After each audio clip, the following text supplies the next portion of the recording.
It's me, Caroline. I'm getting ready to go on a long road trip with my family in a few weeks. And if you've ever been on a long road trip with your family, you know that it can sometimes take patience. Patience is waiting until later for what you want now. So I'm preparing myself for whatever impatience-producing problems I might encounter on the road trip with this road trip simulator. As you can see, I've set up a little car here. We'll actually be driving in a minivan, but I ran out of chairs, so this will have to do. Well, let's get to it. Crank the car. Oh, I forgot my seatbelt. Crank the car. And we're off. Oh, what a lovely day for a drive. Actually, this trip would be pretty easy if it were just me, but there will be other people in the car, I'm afraid. Aunt Christine will probably insist on riding shotgun. Caroline, you missed a turn back there. Caroline, I really think that I-40 would be a better option. Caroline, that was an improper lane change, Caroline. You could have killed both me and the kids, Caroline. Thank you, Aunt Christine. You're being very helpful. Then, of course, the kids will be in the back seat. Oh, Mommy, are we there yet? I'm thirsty. I gotta go to the bathroom. Ow, Mom, she hit me. No, I didn't. Did you? Did not? Did you? Not. That's enough. We'll get there when we get there. What's worse is when they're coming at me all at once. Caroline, are we there yet? Caroline! Stop it! Stop it! Stop it! Oh! In today's story, you'll learn about 2 ways you can react in stressful situations. The patient way, or the way I just did. Okay, I need to take a little break before trying that again. Seatbelt.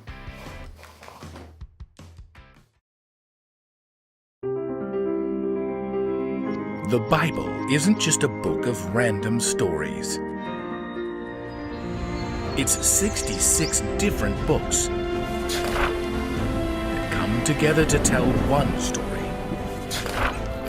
An incredible one about God's love for us. And now for an amazing story inspired by the book of Proverbs, chapter 14, verse 29. Maya and Charlotte sat on a bench near the town square fountain, finishing up their dinner from the Yummy Tummy food truck. Best burger ever. Maya tossed the last bit of her sesame bun to her Great Dane Jupiter. But I can't believe they made us wait 4 whole minutes. That's really not that long. Maya had already jumped up and started towards the street. Hey, I need dessert, like, right now. Okay, coming. Uh-oh, squirrel! Jupiter, heel. Maya braced herself as Jupiter tried to chase after the squirrel. Jupiter, you have got to control yourself before you lose it over a silly rodent. The 2 girls strolled down the sidewalk, passing by small little shops. Maya stopped and looked into the window of the Eclectic Owl, where dozens of signs with sayings hung. When you fall, I will be there to catch you. Love the floor. Who puts this stuff on their walls? Here's one. Respect your parents. They survived school without Google. As you slide down the banister of life, may the splinters never point the wrong way. What's the little one over there say? Anyone who is patient has great understanding, but anyone who gets angry quickly shows how foolish they are. That one's not really funny. Well, it's true. Oh yeah, that's from the Bible, isn't it? Proverbs 14:29. Wanna go inside? Nah, I don't need stuff on my walls to tell me what to do. Oh, look, there's prints of popsicles. Maya pointed across the street to a popsicle cart with a bright umbrella. Ooh, I love the chocolate sea salt popsicles. I've been wanting to try the new honey lime pop. Just as the girls got to the street corner, the walk light turned red. Maya pulled hard on Jupiter's leash to hold him back. Seriously, could the walk light be any shorter? The girls finally crossed the street to the cart and ordered popsicles from a young man with a striped apron. Here you go, ladies. Maya surveyed her brilliant green pop before taking a taste. Honey and lime. This looks amazing. She took a big slurp. What happened? Are you okay? My tongue is on fire. This is hot jalapeno lime. Isn't that what you ordered? Honey. I ordered honey. Really sorry, ma'am. Here's some water. Wait just 30 seconds and the burning will be all gone. Dropping Jupiter's leash, Maya shook her finger to the popsicle seller's face. This is unbelievable. I am reporting you. I hope you lose your job. I hope you... Squirrel! Maya was too busy chewing out the popsicle seller to even pay attention to her dog. Do not interrupt me. Hey! Jupiter took off like a rocket after the squirrel, which changed directions fast, darting up the popsicle seller's leg. The popsicle seller danced around, trying desperately to shake off the squirrel out of his pants. He shimmied out onto the street, spooking a horse that was giving out carriage rides. The horse reared up, stopping traffic. Two cars collided in a fender bender. A bicycle rider coming up fast swerved to miss the cars. The bicycle jumped the curve, plowing straight into the popsicle cart. Ah! Ooh, look out! The cart swayed and toppled as the umbrella knocked Maya and Charlotte to the ground. Ow! After a moment, Maya sat up, rubbing her scraped knee. She looked around. Despite the chaos, no one seemed to be badly injured. Jupiter galloped up, panting, and licked her face. Just look what you did, Jupiter! Charlotte stood up. The umbrella had torn her skirt. What Jupiter did? Maya glanced down to look at Jupiter's trailing leash and the green popsicle now smashed on the dirty sidewalk. She looked over at the popsicle seller, trying to right his tipped cart. I really lost my temper there, didn't I? Instead of just waiting for my tongue to stop burning, I guess, this is all my fault. Instinctively, she turned back towards the little shop across the street.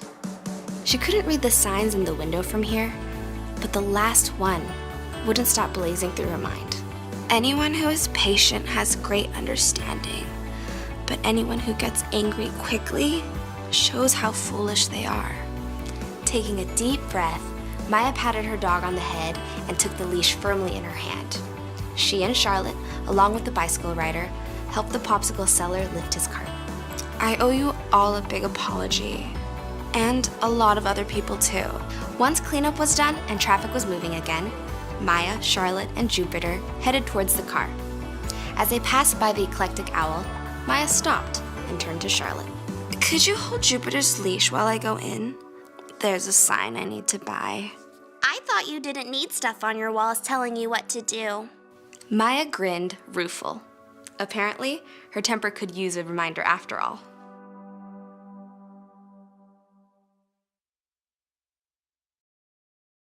Anyone who is patient has great understanding, but anyone who gets angry quickly shows how foolish they are. I think all of us have a problem having patience from time to time, especially when it comes to having patience with other people. Like when your little brother comes into your room without your permission, or when your friend forgets to call you like she said she would, or when the kid next to you at school won't stop tapping his pencil on the desk. Tap, tap, tap, tap. Ah! Sometimes we completely lose it in those situations. We yell and argue and complain. We say and do things without thinking, and yes, we end up looking foolish. Flying off the handle like that can hurt your relationships. Being patient definitely is the better way to go. Easier said than done, right? How can you keep your cool with someone when they annoy you or when they've let you down in some way? How can you be patient in situations like that? Well, one thing you can do is try counting to 10. Instead of losing your temper, try handling the situation calmly. Talk to the person about what's bothering you, and maybe you can come to a solution that way. Another thing that helps is talking to God about what's bothering you.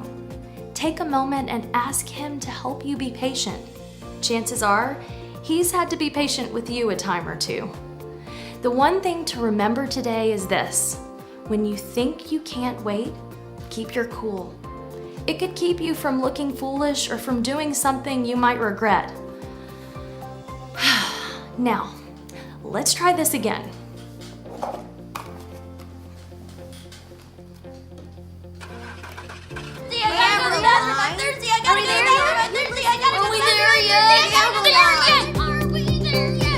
Much better.